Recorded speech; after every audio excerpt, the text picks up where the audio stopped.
Hey guys, it's Matt Force. I kind of want to just go through a little bit of my story.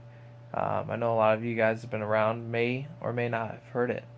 As a kid, I knew I had purpose in this world. I didn't know exactly what that was.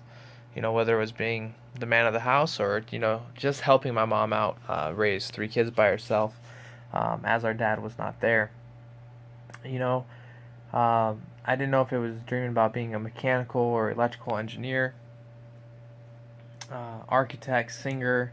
I had a lot of passions when I was younger, and some that know me from way back then may say professional Halo player, Halo 2, as I was recovering from different things I was going through. Um, but I've always been great at helping and inspiring others. And, being a kid growing up with at times too many people in an apartment eating out of food boxes, I always had the feeling of love. I was always raised by women: my mom, Heather, my grandma Jackie, my aunt Melinda. They were always around, tons of loving. At times, I think that's why people say I love like no one else. I'm really compassionate.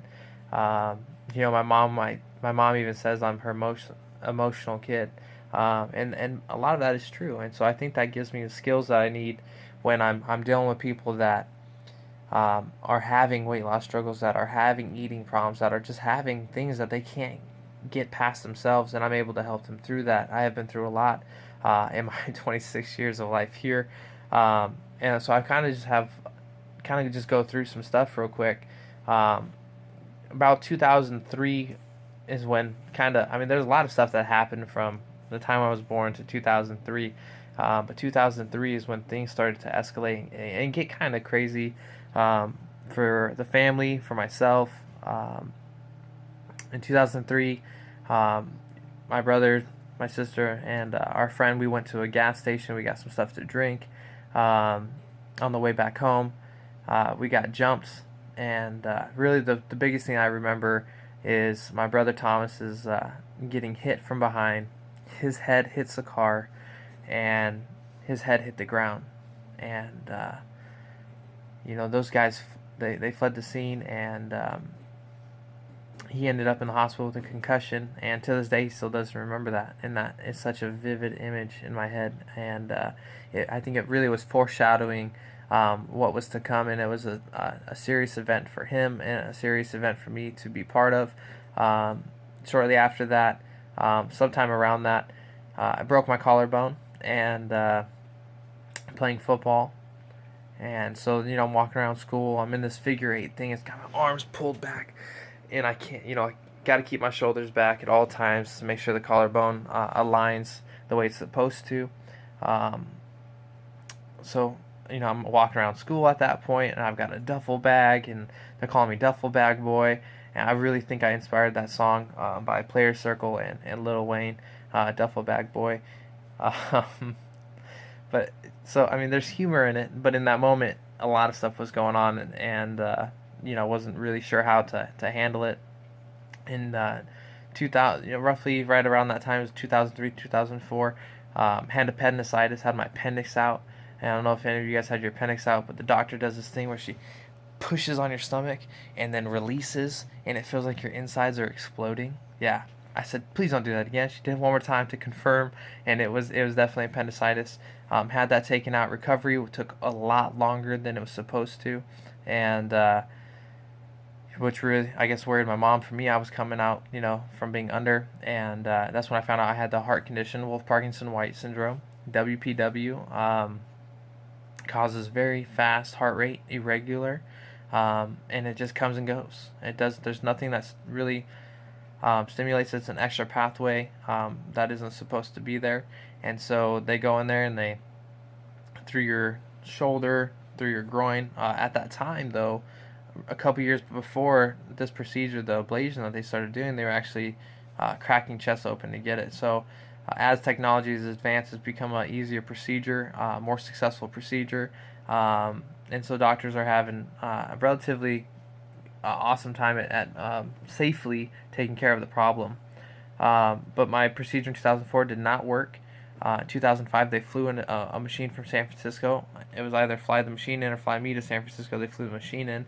And if that one didn't work, they were going to have to fly me there to have so instead of burning it with hot, they were going to burn it with cold and see if that could fix the thing. If not, then my next step would have been a pacemaker.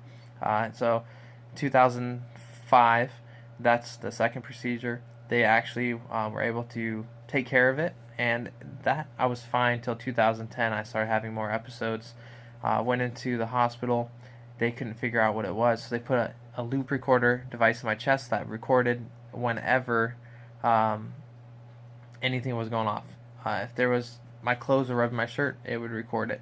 And so that way, if I couldn't make it to the hospital while the episode was happening, by the time I got to my doctor, the doctor could see what was going on and know exactly where he needed to fix or what they needed to do to have a plan of action.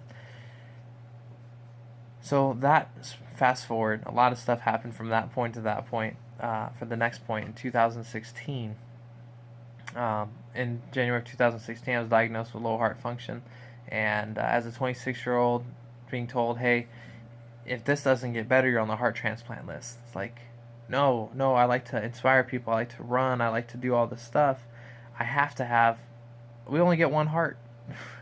So I have to have this thing working. And so, not really too long ago, I got released, and my heart was fine. My heart's working great.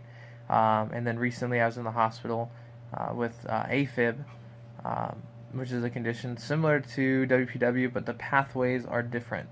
So it causes a very irregular heart rate. For me, it was 16 hours of my resting heart rate just laying here, be at 70 beats per minute, then be at 200 beats per minute, and then be at 80, and then be at 110, and it was just going all up and down and crazy, which it takes a lot of belief and faith that that everything's going to be okay, especially as your family sits and watch, which can be pretty hard to see them sad. And so, I have to be strong. I have to have faith that everything's going to be okay. There's a saying, money isn't everything, but if you don't have it, it ranks up there with oxygen. I have my own saying, life isn't everything without love, faith, and Jesus. And those three things alone, it doesn't matter what is going on with me, have always kept my mind straight. At times it wanders, but it gets back to where it needs to be. And that's what works for me, guys. And that's a health history. That's not everything. That's just health. But I hope this video helps you guys out. I hope you guys enjoyed it. Just some more insight into my story, Matt Force. I appreciate you guys. I love you all. Have a God blessed day.